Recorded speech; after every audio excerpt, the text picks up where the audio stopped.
E agora, de volta à economia, a diversificação de moedas em transações comerciais é um movimento que vem se fortalecendo naturalmente. Na sua passagem pela China, o presidente Lula questionou o uso do dólar nessas negociações. O Brasil já deu andamento a um acordo para viabilizar operações lastreadas no yuan chinês. A dominância do dólar nas transações comerciais data do apagar das luzes da Segunda Guerra Mundial, quando a derrota da Alemanha nazista era iminente. Um grupo de 45 países aliados se reuniu em Bretton Woods, cidade americana que deu nome ao acordo. Nele, ficou estabelecido que, para facilitar as operações entre as nações, cada país deveria lastrear suas moedas em ouro, o chamado padrão ouro. Com os Estados Unidos emergindo como potência mundial do conflito planetário, o dólar se transformou em referência.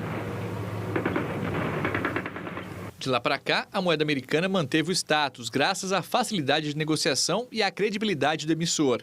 O Banco Central dos Estados Unidos tem independência há 80 anos. O uso de diferentes divisas em operações comerciais entre países está se tornando uma discussão cada vez mais comum. A China, por exemplo, já deu os primeiros passos para o uso de sua moeda como reserva de valor nessas transações, principalmente na Ásia. Até a Argentina entrou nas negociações.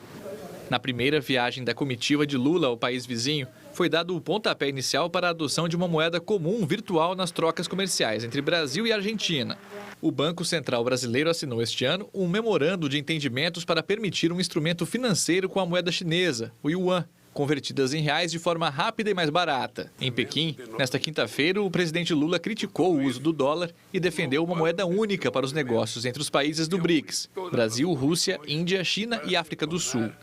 Também na China, o ministro da Fazenda confirmou os estudos.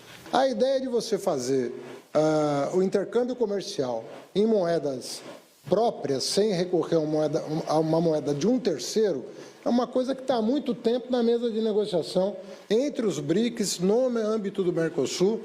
Para este economista, o Brasil pode sair beneficiado.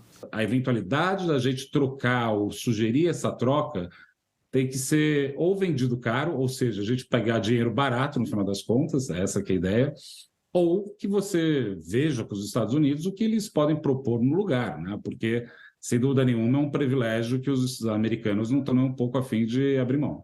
Este outro economista explica que o processo é complexo. O Brasil, no ano passado, teve um saldo positivo de quase 30 bilhões de dólares com a China. E, nesse contexto, isso significa que, caso as transações fossem feitas em moeda própria, o Brasil teria aí um saldo muito grande de recursos em yuans aqui no país. E que, naturalmente, os exportadores possivelmente não gostariam de ficar com esses recursos em yuans. Iriam preferir esses recursos ou em dólares ou em reais. O acordo com a China também traz riscos, segundo este economista. Ficando muito mais expostos a riscos de uma economia que hoje tem um governo centralizado, que tem as suas questões e as suas particularidades, tanto econômicas quanto políticas, que podem acabar esbarrando dentro da economia brasileira.